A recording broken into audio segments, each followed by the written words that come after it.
The Sam Sorbo Show is brought to you in partnership by the Herzog Foundation. Good evening. On tonight's show, the day after the debate, we'll have a second recap that might surprise you. Also, an update on the Venezuelan gangs that are terrorizing the nation. And finally, autism rates out of California. There's something very interesting going on there that you might find fascinating. All that and so much more on the Sam Sorbo Show. We're starting right now. Here we go.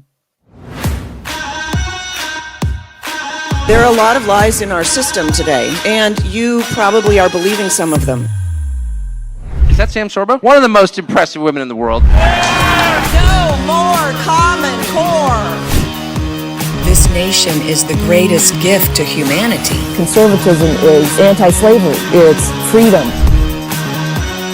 We declare conflict of interest of a government that teaches its citizens to worship it instead of their God. I'm trying to wake people up. And if we don't fight for this country, we will not survive. So I want to encourage everybody, speak truth, speak it boldly. God is using you as a prophetic voice to awaken us. One of the great spokesmen for homeschooling. Sam from a very talented family, by the way.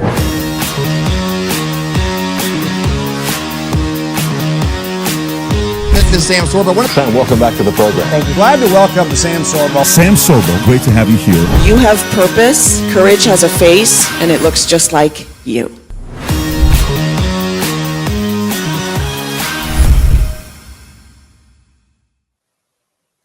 Welcome to the Sam Sorbo Show, live here on Patriot.tv. Thank you for joining me.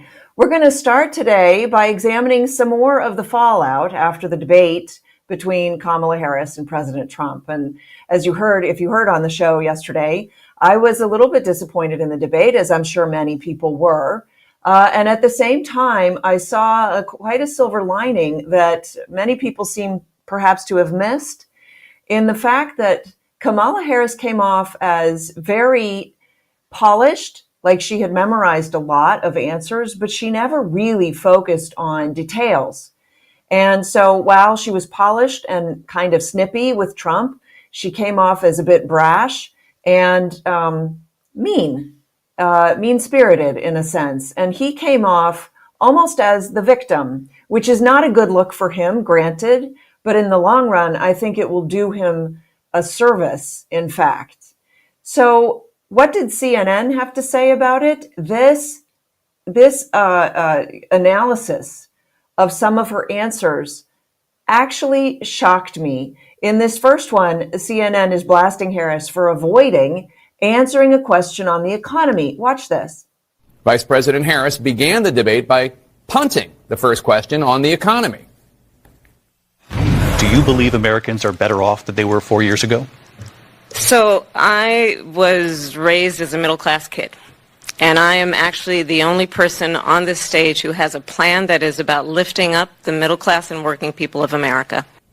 It went on from there. Despite the economy being the number one issue facing the country, the sitting vice president generally reverted to talking points about a few of her policy proposals. Even Harris allies today are saying that she needs to talk more about what she will do for Americans if elected. Senator, it's kind of weird that a CNN pundit would be on the attack after Kamala Harris. But of course, CNN ought to write a thank you note to ABC, because now all of a sudden they aren't the worst debate moderators in the world. ABC has taken that title away from them. But it doesn't stop there. He continued. He talks about other punting that she did, in fact. And so he's actually saying that she really basically didn't answer questions. Watch this. Thanks. On the border, another vulnerable issue for Harris, she also dodged. Would you have done anything differently from President Biden on this? So I'm the only person on this stage who has prosecuted transnational criminal organizations for the trafficking of guns, drugs, and human beings. Okay, that wasn't the question. When asked how she would break through the Israel-Hamas war stalemate, Harris said this. We need a ceasefire deal and we need the hostages out. And so we will continue to work around the clock on that. Okay, but again, how? I'm glad somebody noticed. It's like, how are we going to solve the problem? Well, we need to solve the problem. So we're going to solve the problem, but I'm not going to tell you how. And by the way, I'm responsible for the problem. It's weird, though. I don't trust it. Maybe that's the New York in me, and maybe that's the cynic, but I don't trust it. I find it very odd that CNN is now on the attack against Kamala. I want to bring to your attention this older clip. This was Kamala arguing for providing transgender surgery, which is basically a commitment to medical bills for life. That's what transgender surgery is. And she's advocating for it and did advocate for it successfully, and perhaps successfully for the nation, because she was in California when she advocated for it successfully, for criminals, for prisoners. Listen to this exchange. That they were standing in the way of surgery. For prisoners. For prisoners. And there was a specific case. And when I learned about the case, I worked behind the scenes to not only make sure that that transgender woman got the services she was deserving. So it wasn't only about that case. I made sure that they changed the policy in the state of California so that every transgender inmate in the prison system would have access to the medical care that they desired and need. And I believe it was not only, I know it was historic in California, but I believe actually it may have been one of the first, if not the first in the country, where I pushed for that policy in a Department of Corrections. So I want you to sit with that for a little bit, and I'm going to segue into a different portion of the show because I think it's important to point out this is the woman running for president of the United States. And that seems to be one of her major focuses.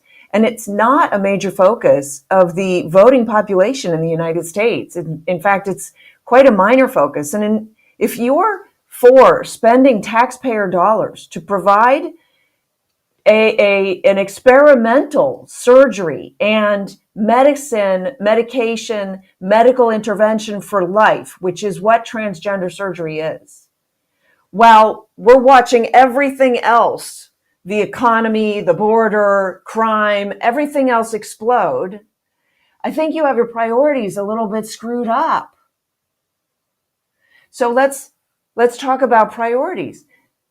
The economy, and it's always, of course, it's always the economy, stupid. That's always the main consideration of voters, and likely should be.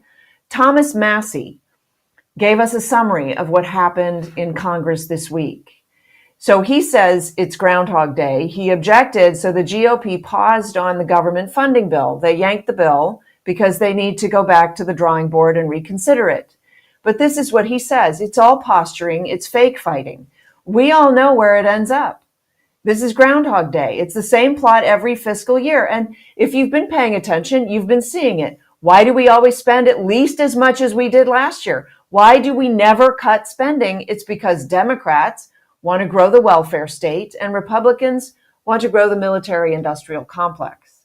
And if there's anything that's become more evident today, it's that. If there's any way that we're removing our blinders, we're seeing that. We're seeing that the fix is in. They can tax you, and then they can spend your money, your tax dollars, any way they want. And they are in cahoots with each other. The fighting is pretend. It's the organization, the political machine that is just the blood-sucking, thirsty, tax usurping entity that never curtails its spending. Because if they want to cut it on this side, then the other guys would have to cut too, and they're not going to cut.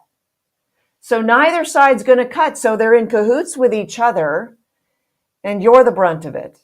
You're footing the bill. And Kamala very clearly thinks that it's a great idea for you to foot the bill. By the way, if you think Kamala won the debate, ask yourself why Taylor Swift endorsed her right after the debate. I've heard other pundits talk about this and the idea that they didn't think she won the debate because she was so smarmy and she had no new information. So if you're a Trump voter, were you disappointed in the debate? Yeah, but did you change your mind?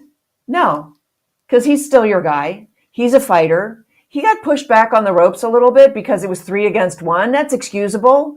No real problem. He can still take on Putin. He can still take on Xi. He can still take on Zelensky. Like, he can still get the job done. Nothing about that changed. The debate was the debate, right? But look at it the other way. If you were for Kamala, it didn't change your mind. So who was the debate for? It was the people on the fence. The people who were like, well, I don't really know Kamala. I'm not really crazy about Trump maybe. So let me see who Kamala is. Because after 3.5 years, I'm not really sure. She's never really been elected. I mean, she was elected in the state of California, but she was kicked out of the primaries darn fast. And I have that video to show you. And so the average voter who's not super informed, not following everything that's happening in politics, went to the debate and said, I want to figure out who she is. What did they take away? They took away nothing about who she was, because those clips that I just played you, even CNN is saying she had no substance.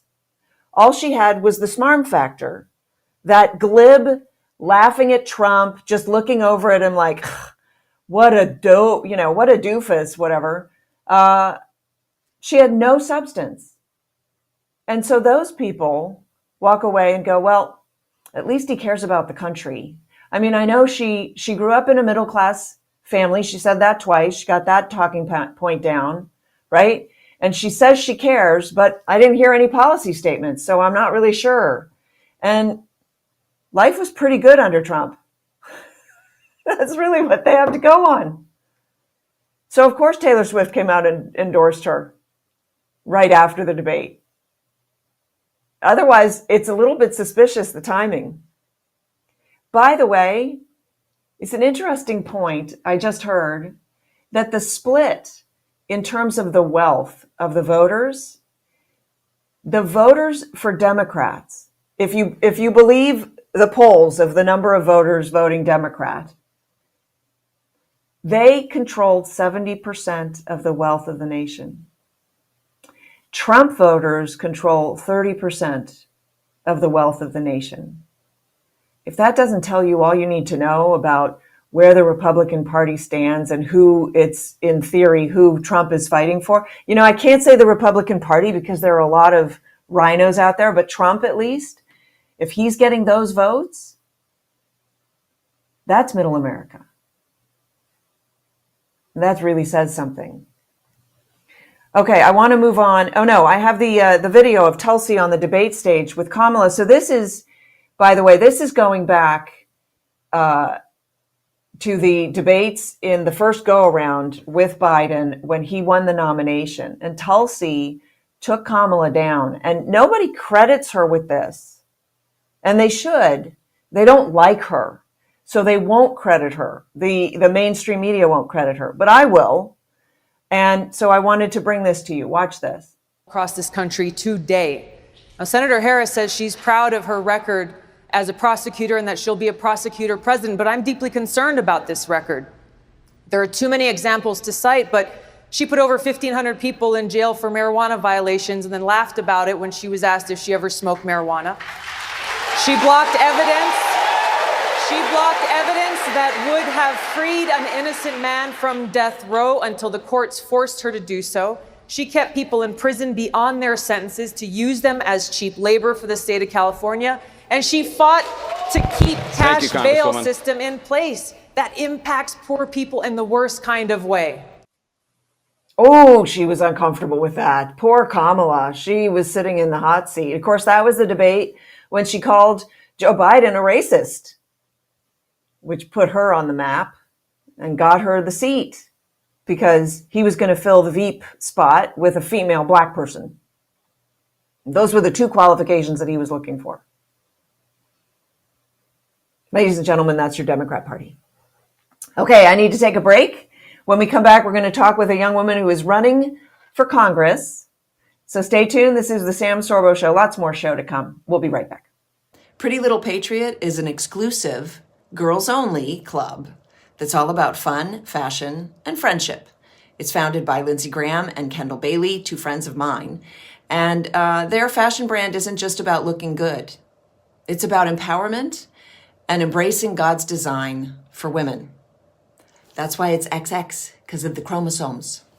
Their mission and values resonate with conservative women nationwide, offering them the respect, the appreciation, and the value that they deserve. So go to prettylittlepatriot.com and pick yourself up something pretty and patriotic.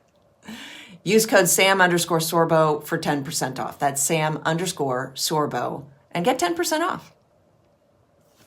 Welcome back to the Sam Sorbo Show live here on Patriot.tv. I really appreciate you joining me in my relentless pursuit of the truth. I will always tell you the truth as I know it to the best of my ability. And so I am always on the lookout for the best stories and the best information that I can get to you. And it sometimes gets me into trouble, which is why I'm here on Patriot.tv and not on YouTube, for instance. In fact, Tulsi Gabbard, who we left off with the last segment, has said this: there are over 320,000 migrant children that Kamala, as our borders are, by the way, that Kamala has lost in this country. If Taylor Swift wants a gifted leader, Kamala Harris is not her person. Oh, what a takedown. Tulsi Gabbard does not pull punches. My next guest is a mom. She's a businesswoman. She's also a candidate for Maryland 5th Congressional District. She's actually the mom of the new and improved Brady Bunch. Michelle Talkington, welcome to the program. Thank you. I love that Brady Bunch. Yes. Well, I love it. You've got 3 of each, and God bless you. That's so awesome. And you're running for Congress. I don't know how you do it. So I wanted to start by saying you were a young, pregnant teenager, 17 years old, and you said you had 2 choices and you chose life. And this is your quote: choosing life would be the catalyst to many successes. And you're going to have to unpack that for us, because the cultural narrative is that choosing life is a burden. Yeah. So for me, it was a blessing. It's never been a burden. That was a choice given to me. And again, I was pregnant right at 16. And just quick background, I was a senior class vice president. So here I am looking at that office and I had so many people telling me I would never accomplish anything. And the best choice, and this is even from my parents, the best choice would be not to have my daughter. And they were wrong. And so not only did I have my daughter, but I stood up to the authority at the time. I stood up to the narrative at that time. And I just knew God said no. God said he gave me that child and I could do this and I could accomplish anything. So I did. My attitude was that I was going to go to college, and I went to college and I worked nights, and I took my daughter, that little 4-year-old, 3-year-old, 4-year-old, and 5-year-old, to classes with me so that I would succeed. And I graduated. And during that process, I met my current husband and have the rest of my children. And yeah, there's nothing that you can't do with God. There's nothing you can't do with determination, but you have to go against the cultural narrative. And that's hard for some people, especially now. And now more than ever, we need to start taking a stand and saying no. Yeah, we've all been trained to do what we're told, to follow the cultural norms and not to question authority. And I'm so pleased to hear that story. I think that is a great story for young people to hear. Let me ask you this. What were you studying in school, and is that what you do now for a living? So I went to college for theater, and even in middle school, high school, singing and dancing was what I did. So dance troupes, drama. I got my degree in theater, and I opened a children's theater. And I currently still direct children's theater in Southern Maryland. I love what I do. I've directed and been the artistic director for other large nonprofit theater programs. And in that field, I actually learned how to build sets. So I am a general contractor. My husband and I own a construction company, residential remodeling, and I learned the trades behind the scenes at university working on theater sets. So yes, I used those degrees, and I think theater, and even again, I go back to God because that's my foundation. He set me up for success. So I'm not afraid of public speaking. I'm not afraid of debate.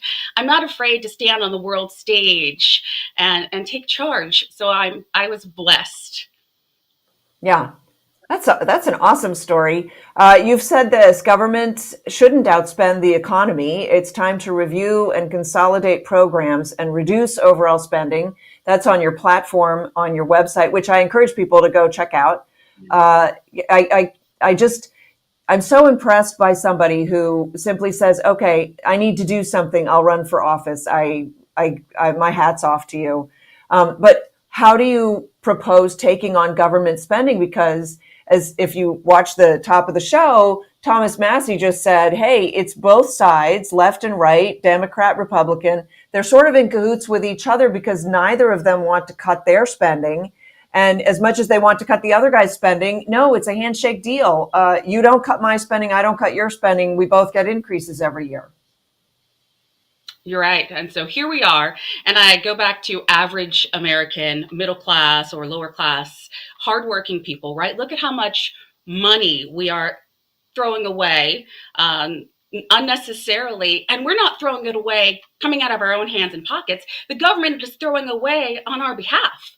So I thought it was just time. I said, where's this money going? Why are we sending billions of dollars overseas and we can't take care of home? Who is voting for these policies? Who's saying yes to continuing to send money over for proxy wars? Why do we continue to send money over? And that's the tip of the iceberg, right? There's always this distraction. Look at the big things we're sending money to, but we're not paying attention to the little things that they're sending money to. Other nations and educational programs overseas, while here in the United States, we're failing our own students. Just in Maryland alone, we got back our statistics, our reading data, and less than 50% of Maryland students can read, and yet we're sending money overseas. That's got to end. Myself in office, I'm not voting for it. We have to pay attention to the pork. Pay attention to what's being snuck in these bills that are 400 pages, 200 pages, and say no. But it's going to take new politicians with a backbone. It's going to take moms who know how to grocery store budget like myself to say, yeah, I don't need that. Put it back. Don't even take it off the shelf. And that's kind of my mentality. No, don't even add that to the cart. The answer is no. We need more of that. I love that. You're running on the mom ticket. You're running against Steny Hoyer. Yes. You're running against Steny Hoyer, long-standing guy. Like, how are you going to do that? What strategies can you employ against the machine, really? Yeah, you said that. You could say it twice. He is the establishment. Anybody that's been there since 1981. And again, that's the funny story I tell guys. I was born in 1981, but he took office before I was delivered. So before I was here, he was in charge, and things have not improved. Where are we? He's an establishment character. He votes 95% of the time with Nancy Pelosi. He likes big government. So we are against a machine. But I think what people are seeing across the nation is we're all waking up to the reality that our money cannot sustain us anymore. That's a hard, cold fact. And I think for the GOP, if they stayed on topic, instead of falling into the Dems' divisive behavior, and just like you said, they like to play identity politics instead of policy politics. So I'm about policy. And I'll go to hardcore liberals or Democrats and say, yeah, but how far is your money going right now? Why are you voting for him? It's about name recognition. And for my case, Steny Hoyer, he sends out a picture of himself that is at least 20 to 25 years young. So he's 85. At 85, his picture should reflect his age, and he's banking on uneducated voters, unfortunately. So we're doing everything we can to educate, and talk to the people. You got to talk to normal, average, hardworking people. You must be doing just a ton of events. What do you say to people? How can you tackle crime, and specifically the crime in Maryland, do you think? Maryland is, and where I live specifically, I'm right next to DC. Washington, DC is 10 minutes away from my office. We don't want to go outside at night. We're very careful about getting just to our cars. Carjackings have skyrocketed. And you see, unfortunately, the poor mom that we lost with 5 children to migrant crime. That is a thing, despite what they wanted to say in the debates. That's a real thing. It's a real fear. And in Maryland and across the nation, we defunded the police. We are soft on crime. Kamala Harris was hard on crime for the tiniest of things, and I don't see her doing much of anything to stop this. So politicians have to get in and say enough's enough. Let's support it at the state levels. Let's support police officers. Let's just support the laws. You know, the laws on the books that we have now, they work. They work when they're enforced. The border laws, they work. They work when we allow the officers to enforce them. Remain in Mexico policy worked. It worked until this administration repealed it day one. So we have actually a working strategy. We have to stand up. We have to fight back and say, do the right thing. Fight back. Enforce and lock up criminals. And I mean long-term lockups. So we see legislatively, we're putting things down that say, let's just change the definition of this felony crime. Maryland specifically, if you steal a firearm, but it's not more than $1,000, that's not a felony. That's not a major crime. That's a major issue for me. And I'm going to fight to make sure that those policies go in place. And I'm always going to support our first responders. I'm always going to support our police officers. Have you created any beneficial liaisons to help you with your campaign or to co-campaign with any other candidates? So we have worked out fantastic strategies. I love my moms. I'm a mama bear. I say actually I'm a mama lion because we all look out for each other's children. And I will roar pretty fiercely and I will go on the attack when you come after children. So I partnered with every school board candidate in District 5. And I partnered with the churches. Churches are critical. Again, I was a youth minister and I still sing on a praise and worship team on Sundays. I love what I do. I love the opportunities to worship and to meet with people where they're at. So partnership is huge. We're partnering with churches. We're partnering with pastors. And the message over and over has to be, we can't keep walking in fear. We have to walk in love. We have to be bold. We have to be fearless. And we have to get over the narrative that separation of church and state actually separated churches from participating. It did not. It just prevented the government from telling us what we could and couldn't do with our faith. So that has been was intended. Yeah, that was the intention, that the government had to butt out of the church, but not that the church had to butt out of the government. It's been applied inversely. So last question, because I've got about a minute left. What's your proposal to figure out the school problem? I covered yesterday the sex education in the schools is really incredible. What they're force feeding children. Little cartoons and things to watch that are completely hypersexual. Thoughts on that? Well, yeah, I have 6 children. My youngest is 6 years old. I homeschool my children. I've operated homeschooling centers, so I throw that out there. And at the Moms for Liberty in Annapolis this year, I said, bottom line, with teachers, with government, with those who are outside influences and the teachers union, I did not co-create. I did not co-grow. I did not co-deliver my children with any government entity. So it's time we take back our rights as parents. It's time we push back and really dissolve the Board of Education from the top levels and say, enough's enough. We need parental choice. If you give poor parents in these urban communities an opportunity to choose private school, they're going to choose it. But right now, that may not be the option. So I'm fighting, and I'm working with legislators locally right now at the state level and at the national level. We have to give parents the option, because when you have competition, when you have opportunity to educate, we'll get that right.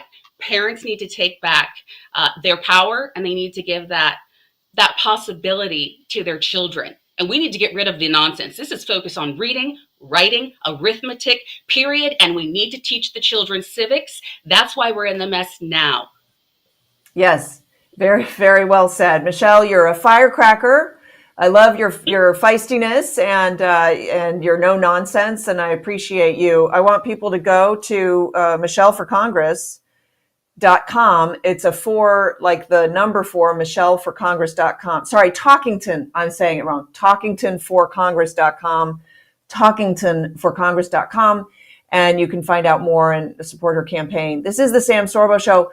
A quick break here. When we come back, a new app that you might want to be downloading into your phone. Stay tuned. I'll be right back. Hi there. So for years, I've been harping on the problems in our schools and the fact that most of our government schools, our factory schools, have been overrun by this progressive ideology that is really at war with our traditional American values, our Judeo-Christian values. And parents have finally started waking up more and more, which pleases me to no end. But they're worried about what to do. They're not sure which way to turn, and that's why it gives me great pleasure to announce my continuing partnership with the Herzog Foundation. So the Herzog Foundation is a trusted source for K through 12 Christian education. They have a really remarkable suite of resources for parents and for families. They have an online publication known as The Lion and a network of podcasts, including mine. So they can offer a wide range of advice and information for Christian parents to make the best decisions regarding the education of their children and the values that they instill in their children. And so if you want to find out any more about this remarkable organization, just go to herzogfoundation.com. That's herzogfoundation.com. Thanks so much. All right, welcome back to the program. Before I get to my guest, I want to tell you about an event that's happening 2 weeks from now in Washington, D.C. I'm actually being given an award. You can see the website right there. It's She Leads America.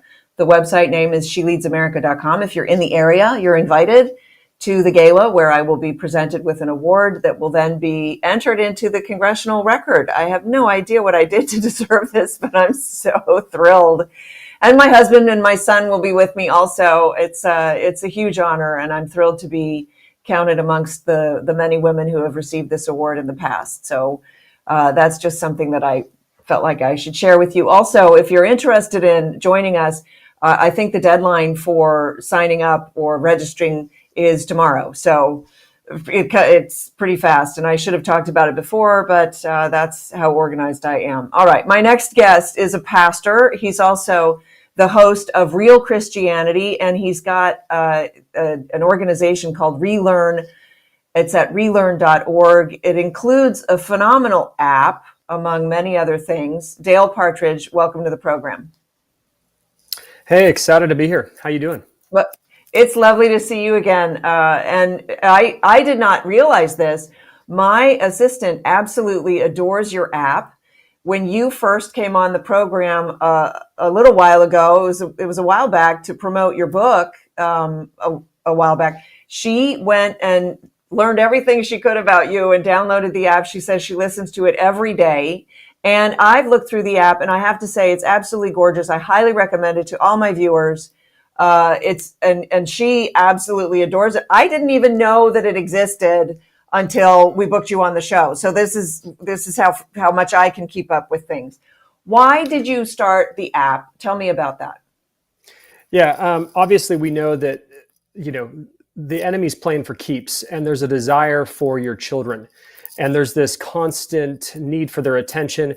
And there's a thing that I've noticed as a dad, I have 4 children, is that there's a thrill factor that the media is going after your kids, is that your kids are constantly getting hit with dopamine on a TV show and on a movie or in a game or a video game. And we have this thrill factor that constantly needs to be quenched in our children. And my kids have grown up for the last, 10 years listening to dramatized audiobooks. I'm also an audio learner, so me and my wife really enjoy listening to audiobooks. I think there's a trend, just in general around audio narratives and podcasts, etc. And so we wanted to create an app that had incredible theological, biblical, moral, redeemed audiobooks, stories for the whole family. And so we wanted to create basically a theological resource center for thousands of audiobooks, highly, a lot of audiobooks could be low recording, poor narration. We wanted to do professional narration. We wanted to do modernized classics. We wanted to do fully dramatized children's books with sound effects. These are like the greatest things for your kids to fall asleep to. I don't know how many times my kids have listened to some of the greatest moral lessons and stories and biographies because they have this app. We've created so many resources for them, and we're partnering with different publishers, but we're producing a lot of our own content. One thing that I often tell people, Sam, is, show me your music and I'll show you your values. I would actually say, show me your apps and I'll show you your values.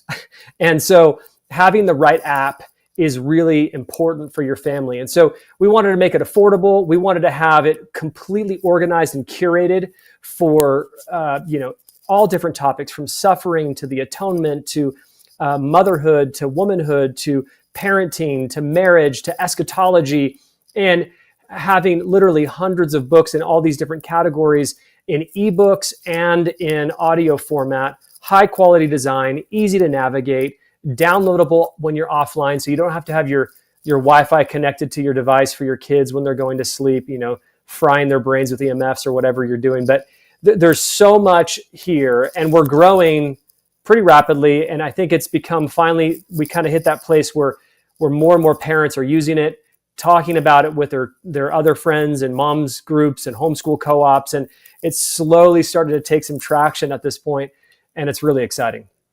Yeah, I will say, I looked through it today. First of all, great job. It's absolutely gorgeous. It's nice to look through, and it piques your curiosity because it is curated and it's highly organized. And so that makes it very easy. But she has a young daughter, 10 years old, and her daughter loves the content and she loves the content. So you've got content for across the board, and it's uplifting, inspirational content, which is, if you're a Christian walking around in today's culture, this is what you need. You need the reaffirmation of your faith in the world today. And so, I wonder, because it seems like you've taken maybe a bunch of old books that might be out of copyright, but you've now conscripted them to audiobooks. And so you can read the classics basically in an audiobook. Is that it? Yeah, so what we've done is we've taken our editorial team, we'll take these public domain works that are classic. And again, we live in a generation that has basically forgot how to be human. And so we need to go back sometimes to the early 1900s, the 1800s, where things were far more normal. And I always say, the Bible determines what is normal. What's common is not what's normal. What's normal is what the scriptures teach. And we see that historically, that generally as a public ethic, back in the 1800s, we had a much more normal society. And so you get these great books on womanhood, or great books on fatherhood, or great books on marriage, or great books, stories for children that are teaching church history through story, or teaching moral values through story, or teaching ethics through story, or teaching just theology in general. We were a far more educated, focused, deep thinking society. And so we'll go back, we'll mine out some of these great books, and not just mining out the whole book. We'll take a book, we'll find some scans that are, maybe back from the 1860s, and we'll take maybe a chapter or a section out of this, and then we'll modernize it, and then we'll get it professionally recorded. We'll sometimes retitle it. We'll always, make a distinction of where we originally got the content. But what it does is it really allows us to go back and to see some of the riches that were in previous generations, and they're just so excellent. And so we have kind of this pool of resources. The hardest thing is really mining through all the content that was created and making sure that we can bring it back to life. But that process, along with new stuff, we're producing lots of new stuff, new stories, original stories. We're actually publishing like 3 to 4 books a week right now, which is insanely fast for any publisher. And it is, and we're growing, maybe 5 to 7 subscribers a day right now. And it's continuing to just grow at that rate. And I'm just blessed because the way to take the next generation is the kids. And so the kids have to grow up being saturated in truth and a deep, rich understanding. The education system, as you know, Sam, has just been a dumpster fire. We need to elevate the education system, and we need to have tools and resources for parents so that they can bring their kids along for the next generation to fix what many generations have failed in. Yeah, I don't think we can elevate the education system, but we certainly can elevate the education of the child. And this is what this is about, and it's a beautiful thing. And what's amazing, what's really heartening about it is that I know this: when you give children the truth, they will embrace it and they'll never let it go. And if you don't give them the truth, they'll be angry for the rest of their lives because they'll be frustrated because people, especially kids, they know when you're lying to them. They know what the lie, they just won't be able to figure it out. And so they'll just have that insecurity, that sniggly little insecurity in their lives, I think. One of the things that Katrina loves about your app is that you've taken stories about church fathers or holy people or, people that we ought to know about. Yep. And they're in story form for little kids. And the reason that that's important is because we have to give children heroes. And yes. Giving them true heroes is better than giving them Spider-Man. It just is. It's better. Yeah, we've done books like, Martin Luther's Cat, and it's the whole story of Martin Luther's Reformation story through the lens of, this barnyard, collection of animals. We've done, we did another one with a cat called The Cat at the Kilns, which is Tom's Tale of C.S. Lewis. We did Peter's Big Mistake. We've done Thomas at the Westminster Assembly. We've got a whole, The Boy Who Loved Bugs, which is Jonathan Edwards' biography for kids. We did The Woman Who Trusted God about Elizabeth Elliot. And so we got all these different great stories. What parents need to realize is that it's not whether your children will be indoctrinated, it's which indoctrination will be occurring in your children's minds. It's not whether your kids will be catechized, it's who will be catechizing your kids. It's not whether your kids will worship, it's who they will worship. And so you need to get to the place where you realize, if I don't catechize my kids in truth, and what I mean by catechizing them, I just giving them tools, systematic resources to constantly imputing a Christian worldview into their mind. That needs to be happening so much because, Sunday youth group, it's never going to compete with, 200 hours a week of onslaught of media that's happening in every other dimension. So you need something where your children can turn to and be shaped and have those formative years really be based on biblical, moral, truthful realities. I love it. By the way, each week, Pastor Dale offers 10 to 15 minute answers to difficult theological and pastoral questions. I can't wait to tune into that myself. I want some answers. What did you think of the debate? I'm kidding. You don't have to go there. All right. And one of the best books that he has out there is Jesus and My Gender, which is a children's book, and how to affirm your child's God-given gender, and have that discussion with him and basically thwart the efforts of the evil Marxist leftists that are out there. So, Pastor Dale, I want to thank you so much for coming on. Come back anytime. I love the discussion with you, and you always bring something that's an extra add-in, and I love that. It's not whether your children will be catechized. It's who gets to catechize your children. It's brilliant. Thank you so much for coming on the program. All right. This is the Sam Sorbo Show. We're going to take a quick break. When we come back, an update on the Tren de Aragua, these violent gangs from Venezuela that are terrorizing the nation, and a little bit more, too, and some fun. So stay tuned. I'll be right back. So we have two dogs. One of them counts because it's mine. The other one is my son's. They both love farm to pet dog treats. They are single ingredient, human grade protein dog treats, and our dogs love them. So check them out. They're crafted from the highest quality ingredients, and you never have to worry about unhealthy byproducts, binders, fillers, additives, or preservatives. So check them out, Farm to Pet Dog Treats. All right, welcome back to the program. So remember I told you about this gang of violent Venezuelans. They've been in Aurora, Colorado. We've seen them elsewhere. And most recently, there's an image of them in the hotel in El Paso, Texas. Well, the Texas authorities say they're shutting down this crime-ridden hotel that is housing all of these gang members. And they're also going to investigate the gang's criminal involvement in other cities. The county attorney, Cristina Sanchez, filed a lawsuit on August 27th to close the Gateway Hotel in Stanton Street in downtown El Paso, Texas, citing different code violations and noting that the hotel had placed 693 police and service calls to its location over the past 2 years. That's almost one a day. It basically is one a day. It's the Venezuelan gang. They apparently have an estimated 5,000 members to this gang, and they have simply walked across our border. Thank you, Kamala Harris. Walked across our border. Now, here's the problem, folks. We have a set of norms.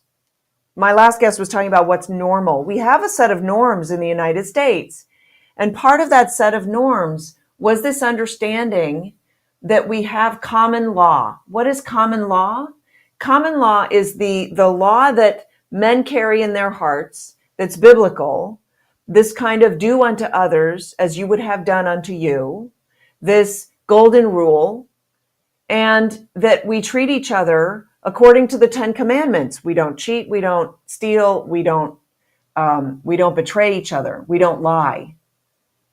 That was the understanding that our culture had for over 100 years, from its founding, from before its founding, because the nation was founded by Christian people.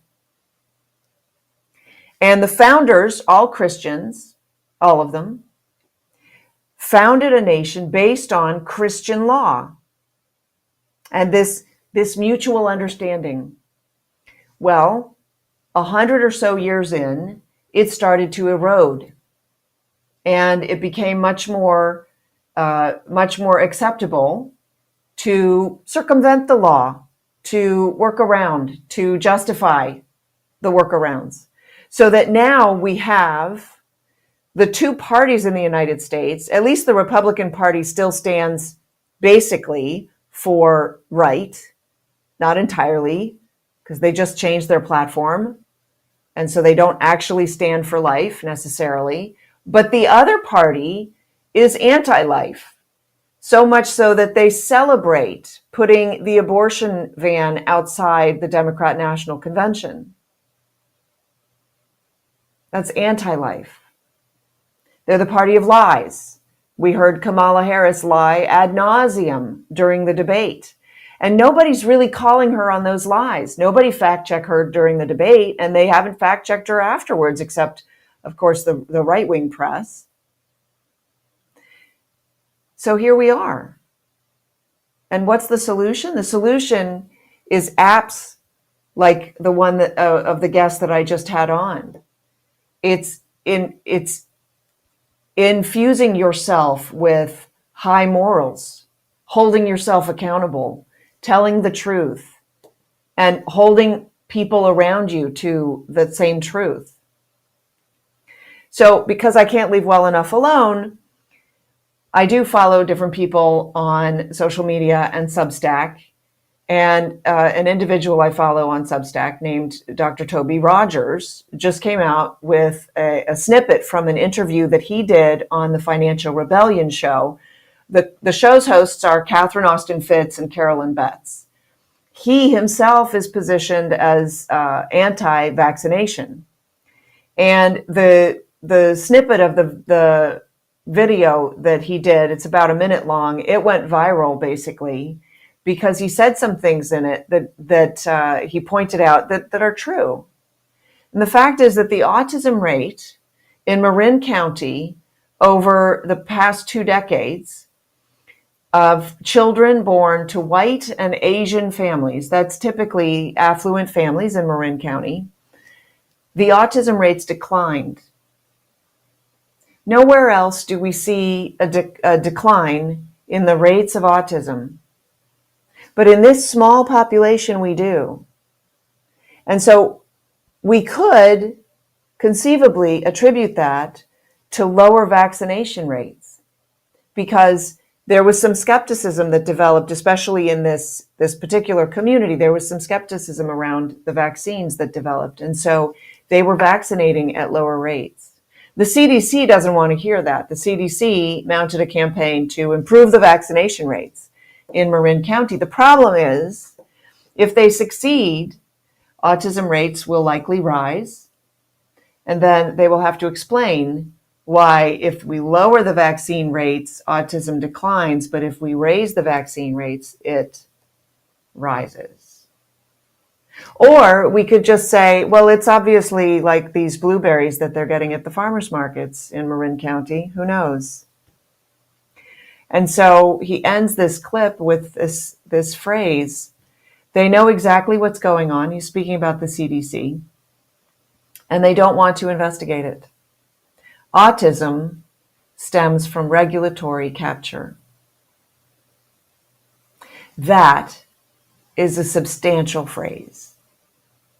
That is the phrase that is bothering the culture right now more and more. And the question is this: it's a race.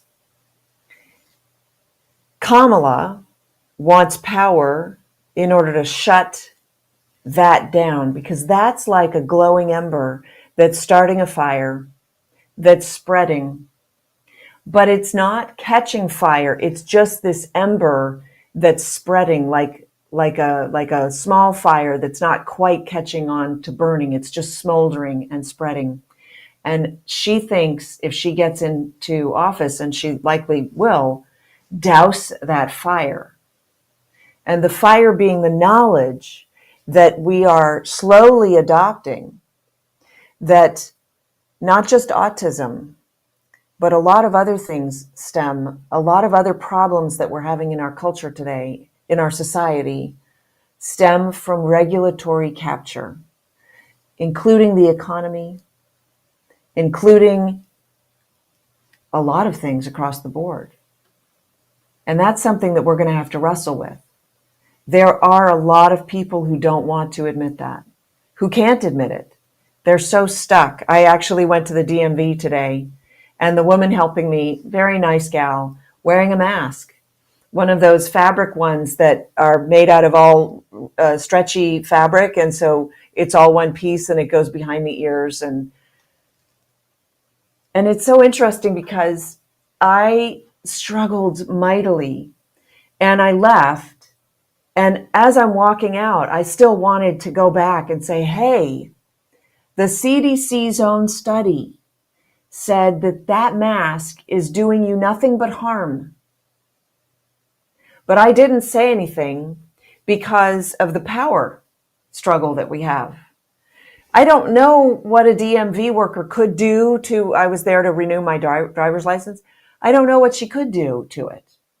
But if I piss her off, maybe it doesn't go well for me. And then maybe I regret that act of kindness that I was trying to provide, because she's been captured. That's the Sam Sorbo Show today. Remember, speak truth, speak it boldly. We'll see you next time. Thanks for joining me.